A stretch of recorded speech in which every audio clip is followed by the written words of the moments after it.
आप सभी का हमारे YouTube चैनल पर हार्दिक स्वागत है।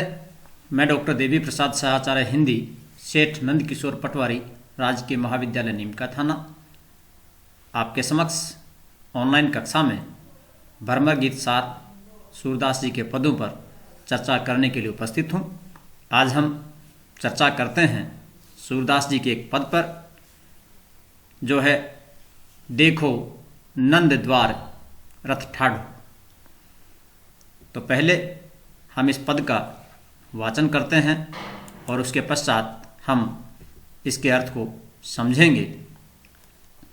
देखो नंद द्वार रथ ठाढ़ो, बहुरी सखी सुफलक सुत आयो, पर्यो संदेह उर गाढ़ो, प्राण हमारे तब ही गयो ले, अब के ही कारण आयो, जानती हूँ अनुमान सखीरी, कृपा करण उठिधायो, इतने अंतर आय उपंग सुत, तेहि क्षण दर्शन दीन हूँ, तब पहचान सखा हरिजू को, परम सुचित तन कीन हूँ, तब प्रणाम कियो अति रुचि सु, और सबही कर जोरे, सुनियत रहे तैसे ही देखे, परम चतुर्मति भोरे, तुमरो दर्शन पाय आपनु, जन्म सफल करी जान्यू, सूर उधो सो मिलत भयो ज्यों झक पायो पान। देखो नंद द्वार रथ ठाढ़ो। प्रस्तुत पद भ्रमर गीत सार से उद्धृत किया गया है। इस पद में नंद बाबा के घर उद्धव के रथ के रुकने का, ब्रजवासियों की चिंता का और वहाँ पर उद्धव से मिलने का सामान्य शिष्टाचार का चित्रण यहाँ पर किया गया है। यानी प्रस्तुत पद भ्रमर गीत सार से संकलित पदों से लिया गया है। और उद्धव जब ब्रज में पहुँचते हैं और वहाँ पर वे नंद बाबा के घर पर पहुँचते हैं, वहाँ उनका रथ रुकता है, तो ब्रज की जो गोपियाँ हैं उनके वहाँ पर आने का, उन सब के सामान्य शिष्टाचार का जो चित्रण है वो यहाँ पर किया गया है। तो पढ़ते हैं, इस पद का हम अर्थ समझते हैं। देखो नंद द्वार रथ ठाढ़ो, ठाढ़ो का अर्थ है खड़ा हो। बहुरी, बहुरी का अर्थ है पुनः। सुफलक सुत, सुफलक सुत, सुफलक सुत का अर्थ है अक्रूर,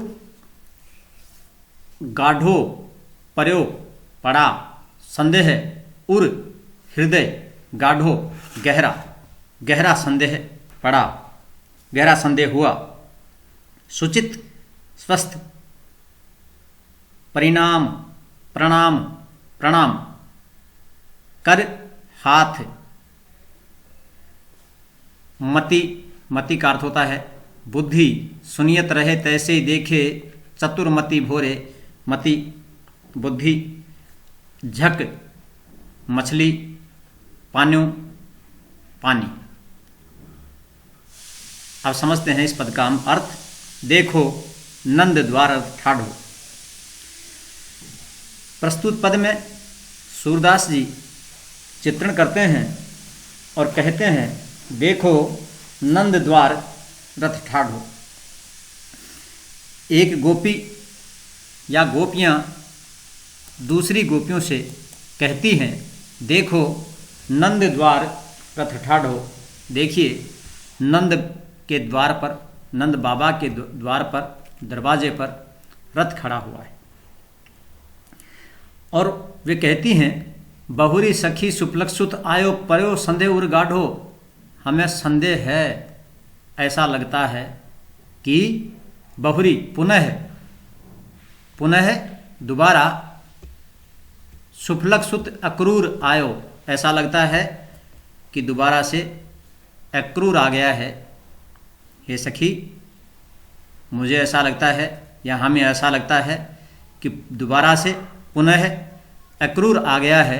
ये संदेह हुआ है हमें, हमारे हृदय में ये गहरा संदेह है, या हमें बहुत लगता है कि दोबारा से जो अक्रूर है वो आ गए हैं और फिर कहती हैं, प्राण हमारे तब ही गयो ले, अब के ही कारण आयो। प्राण हमारे तब ही गयो ले, अब के ही कारण आयो, यानी वो प्राण हमारे तब ही ले गए, अब किस कारण से आए हैं। क्योंकि अक्रूर जब पहले आए तो वे श्री कृष्ण जी को और बलराम को ये पहले ले गए, तो वे कहती हैं कि अब किस कारण से आए हैं, ये प्राण तो हमारे पहले ही लेकर के चले गए हैं। प्राण, गोपियाँ श्री कृष्ण को अपना प्राण मानती हैं, वे कहती हैं कि प्राण तो हमारे पहले ही ले गए हैं, अब ये किस कारण से आए हैं। फिर कहती हैं, जानती हूँ अनुमान सखीरी कृपा करुण उठिधायो। हे सखी, ऐसा लगता है, या मैं ऐसा अनुमान करती हूँ, या मैं ऐसा समझती हूँ कि फिर हम पर कोई कृपा करने आए हैं। कृपा करने उठिधायो दौड़ कर के आए हैं, ये हमारे ऊपर फिर से कोई न कोई कृपा करने आए हैं। संभव है इस बार हमारी कोई मनोकामना पूर्ण करने आए हूँ, हमारी कोई इच्छा पूरी करने आया हूँ। यानी गोपियाँ अक्रूर को वहाँ पर देख करके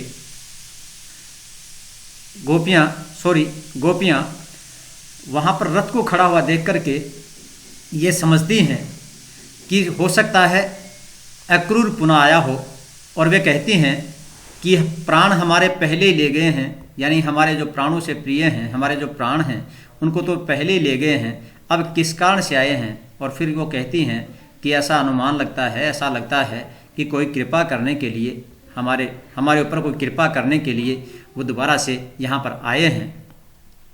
इतने अंतर आए उपंग सुत ते ही क्षण दर्शन दीन हूँ। इतने अंतर में उपंग सुत आकर के, यानी उद्धव आकर के और वहाँ पर प्रकट होते हैं, यानी उस रथ से उतरते हैं और उनको दर्शन देते हैं। तो वे समझती हैं कि ये तो अक्रूर नहीं हैं, ये तो जो उद्धव हैं वो आए हैं। तो यहाँ पर उद्धव को वे देखती हैं और फिर कितने अंतर आए उपंग सुते ही क्षण दर्शन दिन, उसी क्षण उनको दर्शन देते हैं। तब पहचान सखा हरिजू को, तब वे ये पहचानती हैं कि ये तो उनके श्री कृष्ण जो हैं, उनके परम हितैषी जो हैं, उनके प्रिय जो हैं श्री कृष्ण, उनके परम सखा हैं। तो उनके रूप में उनको पहचान करके, यानी ये जान करके, ये पहचान करके कि ये तो अक्रूर नहीं हैं, ये तो श्री कृष्ण के परम सखा हैं, ऐसा जान करके परम सुचित तन कीनु, तो उनका जो तनमन है वो संतोष को प्राप्त होता है, अर्थात उनके मन में बहुत संतोष मिलता है इस बात को जान करके कि अक्रूर नहीं हैं, ये तो श्री कृष्ण के जो परम मित्र हैं उद्धव वो हैं। तब प्रणाम कियो अति रुचि सो, तब वे उद्धव को अति रुचि सो, बहुत ही रुचि से, बहुत ही आदरपूर्वक, बहुत ही आनंद से उसे प्रणाम करती हैं। और सब ही कर जोरे, और सब ने हाथ जोड़कर उनसे प्रणाम किया है। सूरदास जी कहते हैं, जब ये समझती हैं, जब ये पहचान लेती हैं कि अक्रूर नहीं हैं, ये तो श्री कृष्ण के परम सखा हैं, परम मित्र हैं, तब वे और अन्य सभी वहाँ पर जो उपस्थित जन हैं, वे उनसे हाथ जोड़ करके प्रणाम करते हैं। और सुनियत रहे तैसे ही देखे परम चतुर्मति भोरे, और वे सोचती हैं कि हमने उनको वैसे ही पाया है। सुनियत रहे, जैसे उनके बारे में सुनती रही हैं, जैसे उनकी चर्चा सुनती रही हैं, उनके बारे में ही उन्हें उसी के अनुसार पाया है। और वे किस प्रकार से हैं? परम चतुर्मति भोरे, कि वे बहुत चतुर हैं, परंतु बुद्धि से भोरे, भोरे अर्थात भोले, परंतु वे बुद्धि से बहुत भोले हैं। यानी गोपियाँ आपस में बातें करती हैं, या वे उद्धव से कहती हैं कि हे उद्धव, तुम तो वैसे ही हो जैसे हमने तुम्हारे बारे में सुना था। आप परम चतुर हैं और मति के भोले हैं, वैसे ही हमने आपको पाया है। वैसे ही आप प्रतीत होते हैं। और फिर कहते हैं तुम्हरो दर्शन पाए आपनु जपन जन्म सफल करी जान्यो।